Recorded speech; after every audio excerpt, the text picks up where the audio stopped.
सबसे पहले मनीषा जी बहुत बहुत स्वागत है आपका हमारे इस कार्यक्रम महिला जगत में। नमस्कार। नमस्कार शिवानी जी, बहुत बहुत धन्यवाद। जी, जैसे कि हमने बात की विषय से कि परीक्षाओं के दौरान बच्चों की मनोस्थिति को समझें, तो सबसे पहला प्रश्न आपसे मेरा ये है कि परीक्षाओं के दौरान या परीक्षा जब आने वाली होती है, ऐसे में बच्चे अक्सर तनाव ले आते हैं। क्या कारण इसका मानती हैं आप? दो रीजंस इसके हो सकते हैं। एक तो बच्चे जब बहुत ज्यादा अपनी पढ़ाई कर लेते हैं, they are very well prepared. जो बच्चे क्लास में जिनको आदत होती है कि टॉप करना है, अचीव करना है, परफेक्शन जैसे बच्चों के अंदर होता है कि परफेक्शन लेकर आना है, 100% देना है, तब उनके अंदर स्ट्रेस बहुत बढ़ जाता है कि हमारे तो गैप इतना है ही नहीं, इतना सारा सिलेबस है, हम कैसे सारा रिविजन दोबारा करके जाएंगे। तो when they are in habit, जब वो उस हैबिट परफेक्शन की हैबिट में होते हैं, तब उनका स्ट्रेस बढ़ जाता है। दूसरा, उन बच्चों का जो केयरफ्री होते हैं, जिन्होंने साल भर पढ़ाई नहीं करी होती है और लास्ट मोमेंट के लिए वो अपनी पढ़ाई रख लेते हैं, तब उनको लगता है कि अरे सिर्फ 2 दिन का गैप है, 3 दिन का गैप है, हम कैसे अपनी पढ़ाई पूरी कर पाएंगे। जी, तो दीदा और जनरली एक और स्ट्रेस जो देखने में आता है बच्चों का खुद से एक्सपेक्टेशन। जी, एक्सपेक्टेशंस की जहां आपने बात की, तो कुछ बच्चों को अक्सर हमने देखा है कि उनकी खुद से ही एक्सपेक्टेशंस बहुत ज्यादा होती हैं। ऐसे में बिल्कुल ऐसे में जब बहुत ज्यादा स्ट्रेस होता है, तो इस स्ट्रेस का उनकी मानसिक स्थिति पर किस तरीके का प्रभाव जो है वो पड़ सकता है? जनरली एग्जाम से पहले बच्चों के अंदर जो स्ट्रेस देखते हैं ना, देखा जाता है कि उनको पढ़ाई में या तो उनकी नींद कम होने लग जाती है, उनको भूख नहीं लगती है, किसी को भूख ज्यादा लगती है, रात भर वो सोने की कोशिश करते हैं पर नींद नहीं आती है, हाथ पैर में ढीले पड़ जाते हैं, मुंह में सूखापन आ जाता है, बेचैनी होने लगती है, या फिर उनको बार बार टॉयलेट यूज करना पड़ता है कि दस्त हो गई है, या बार बार पेशाब जाना पड़ रहा है, फ्रीक्वेंट यूरिनेशन। इस तरह के सिम्टम्स बच्चों में, स्टूडेंट्स में आई वुड से, जो आप टीनेजर्स में भी देख सकते हैं, एग्जाम गोअर्स जितने भी हैं उन सब के अंदर देखने में आते हैं। कुछ बच्चे एक्सप्रेस कर पाते हैं, कुछ नहीं कर पाते, बट ये जो सारे सिम्टम्स हैं वो उनकी एंग्जाइटी को डिपिक्ट करते हैं कि एग्जाम्स आ रहे हैं, स्ट्रेस बढ़ रहा है और उनका एंग्जाइटी लेवल बढ़ रहा है, which affects in focus, concentration में फिर वो अफेक्ट करता है। जी, तो ऐसी स्थिति में अगर किस तरीके की समस्याएं जो हैं वो बच्चों को फेस करनी पड़ रही हैं, या हम यूँ कहें कि ये तनाव जाने अनजाने, जानबूझकर कोई नहीं करता, लेकिन जाने अनजाने कहीं ना कहीं उनके मन में आ जाती हैं ये चीजें, तो ऐसे में ये माता पिता की क्या भूमिका बनती है कि वो किस तरीके से उनकी मन स्थिति को समझें और उसे सुलझाने का प्रयास करें? इसके अंदर पेरेंट्स को एक तो जब बच्चा एग्जाम देने जाता है तो बच्चे को टोकना ज्यादा नहीं चाहिए, या जब वो तैयारी कर रहा होता है तो बहुत ज्यादा जब टोकने लग जाते हैं ना कि तू कर नहीं रहा है, तू कर नहीं रहा है, इतना टाइम बचा है, इतना कम बचा है, तो उसका एंग्जाइटी लेवल, स्ट्रेस लेवल बढ़ने लग जाता है। पेरेंट्स को फॉर्मली प्यार से और एक बार बच्चे को बोलना चाहिए कि बेटा अभी आपका ब्रेक खत्म हो गया तो आप बैठ जाइए, पढ़ने बैठ जाइए। तो दैट फॉर्म, जब वो फॉर्मली बच्चे को बोलते हैं और एक बार बोलते हैं तो बच्चा उनकी सुनता है, लेकिन अगर वो दिन भर टोकेंगे तो बच्चा उनकी नहीं सुनेगा, पहली बात। दूसरी बात ये होता है कि पेरेंट्स भी एंग्शियस हो जाते हैं, तो पेरेंट्स की एंग्जाइटी बच्चों को दिखने लग जाती है। अक्सर ये देखा जाता है कि बच्चे एग्जाम देने जाते हैं लेकिन टेंशन मम्मी को होता है कि कितने नंबर लाएगा, क्या होगा, ये सवाल आएगा कि नहीं आएगा, क्योंकि जो प्राइमरी के बच्चे उनको तो जनरली पेरेंट्स पढ़ा रहे होते हैं, मदर पर आप पढ़ा रही होती है, फादर पढ़ा रहे होते हैं, तो पेरेंट्स ऐसा फील करते हैं जैसे उनका नहीं हमारा एग्जाम चल जी। और जब वो एंग्शियस हो जाते हैं तो एंग्जाइटी अपने बच्चे को ट्रांसफर करते हैं। तो they have to stay calm, उनको रिलैक्स रहना है, उनको काम रहना है, उनको कंफर्टेबल रहना है जी। तीसरी चीज उनको ये चीज भी देखनी पड़ेगी कि बच्चा अगर सेल्फ क्रिएटेड स्ट्रेस ले रहा है, कभी कभी तो पेरेंट्स का प्रेशर होता है कि नंबर लाने हैं, इतना करना है, वो करना है, पेरेंट्स का प्रेशर नहीं है और बच्चा खुद से अगर स्ट्रेस ले रहा है, इन दैट केस उनको बच्चे के साथ बीच बीच में थोड़ा सा टाइम स्पेंड करना है, जिसके अंदर वो थोड़ी सी लेजर एक्टिविटीज कर सकते हैं। बच्चे के साथ खेल लिए, बच्चे को वॉक पे लेकर चले गए, तो कोई इंडोर एक्टिविटीज कर लिया, आउटडोर फिजिकल एक्टिविटीज कर लिया। तो ये सारी एक्टिविटीज जो हैं वो पेरेंट्स को करनी चाहिए। मोनिका, मुझे लग रहा है शायद तुम भी कोई प्रश्न पूछना चाह रही हो मनीषा। मैं ये पूछना चाह रही हूँ मनीषा जी कि परीक्षा के दौरान वैसे ही बच्चे डरे हुए रहते हैं, तो कई बार अपने पेरेंट्स से कुछ कहना भी चाहते हैं लेकिन कह नहीं पाते हैं, तो इसमें पेरेंट्स अपने बच्चे के मन को कैसे पढ़े, कैसे उनकी बात समझ जाए कि वो ये कहना चाह रहे हैं हमसे? बहुत ही अच्छा सवाल है। क्या होता है ना कि बच्चे डरे हुए तब होते हैं जब उनको लगता है कि उनको हर बात पे डांट पड़ने वाली है ना? जहाँ बच्चों को डांट का डर रहता है वहाँ बच्चे पेरेंट्स को बताने से घबराते हैं। जहाँ बच्चों को लगता है कि हमने गड़बड़ी करी है या wherever there is confidence, कहीं भी जहाँ कॉन्फिडेंस लैक कर रहा होता है कि ये नहीं हुआ या साल भर हमने पढ़ाई नहीं करी, बहुत बोला था मम्मी पापा ने, अब हम बोलेंगे तो हमें डांट पड़ेगी, तो वो और ज्यादा घबरा जाते हैं और पेरेंट्स को नहीं बोलते हैं।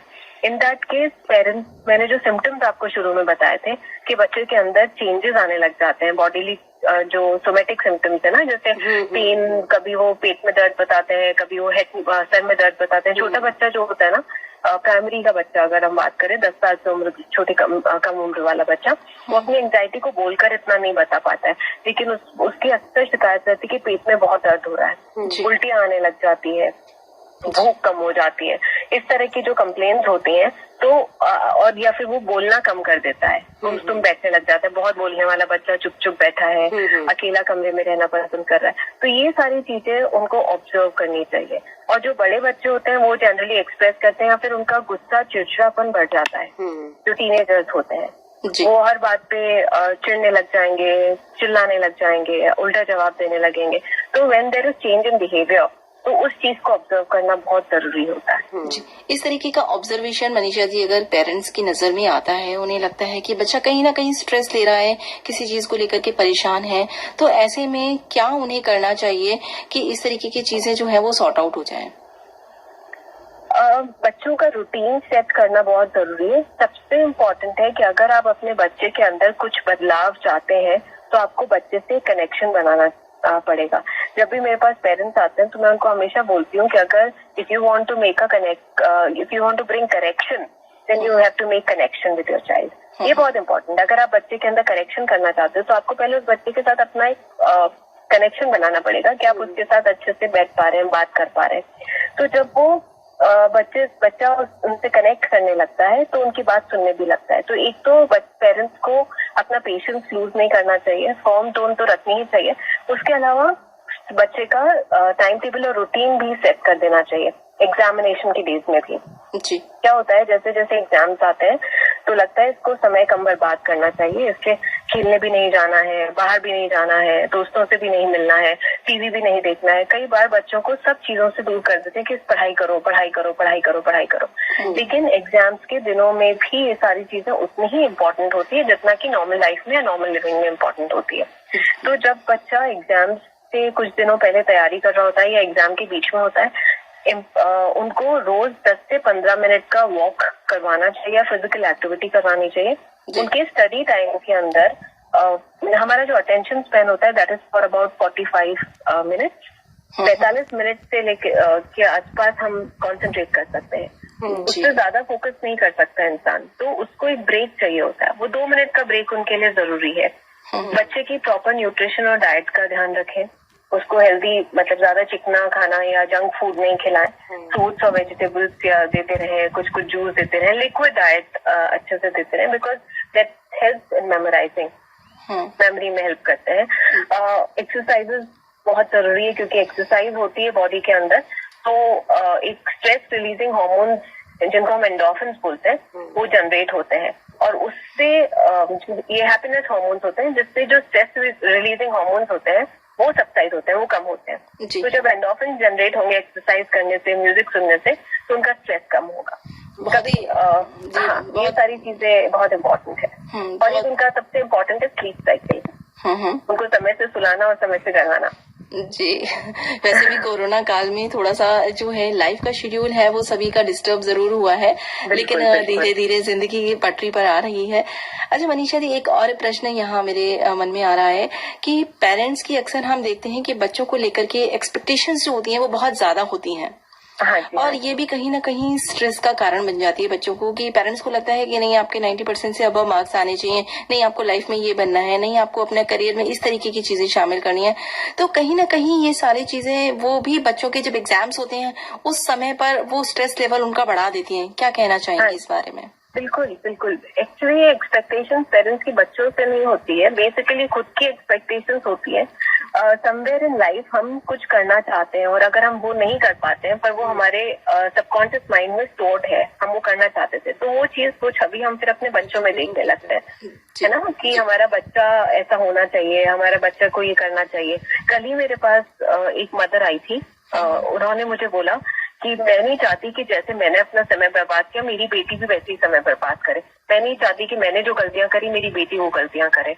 तो वो अपनी लाइफ को अपने बच्चे की लाइफ में पोर्ट्रे करने लग जाते हैं, विच इज एब्सोल्युटली रॉन्ग। आप दो अलग इंडिविजुअल्स हैं और आपके बच्चे का लाइफस्टाइल अलग है, आपका लाइफस्टाइल अलग है, पर्सनालिटी अलग है और चीजों को एक्सेप्ट करना, लेना, पढ़ने का तरीका सब कुछ अलग है जी। तो वो चीज नहीं होनी चाहिए। कंपेरिजन विद रिलेटिव, देन दूसरों के बच्चों के साथ, ऑफिस में बच्चों, कलीग्स के बच्चों के साथ, वो चीज नहीं होनी चाहिए, क्योंकि आपका बच्चा यूनिक है और आपको अपने बच्चे की क्वालिटीज को देखकर आगे बढ़ाना चाहिए। ये सारी चीजें अगर ये समझ पेरेंट्स के अंदर आती है जी। तो वो इतना बच्चे से जो हाई एक्सपेक्टेशन रखने लगते हैं वो कम हो जाएगा and they will start acknowledging their ability, बच्चे की एबिलिटी को एक्नॉलेज करना शुरू करेंगे। और जहाँ एक्नॉलेजमेंट आता है तो बच्चा फिर पेरेंट्स की सुनने लगी जाता है।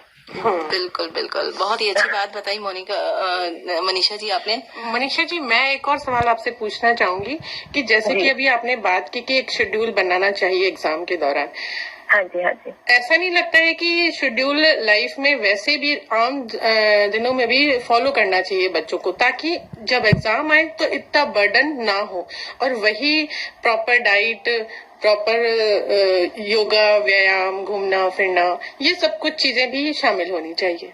बिल्कुल होनी चाहिए, आप बिल्कुल ठीक बोल रहे हैं। लेकिन कभी कभी मैं बच्चों को बोलती हूँ कि अगर ये शेड्यूल आपके लिए, मैं उनको बिल्कुल बोलती हूँ कि आपको ये शेड्यूल रेगुलर रखना चाहिए। जब स्कूल के टीनेजर्स मेरे पास आते हैं तो दे मेंटेन दैट शेड्यूल।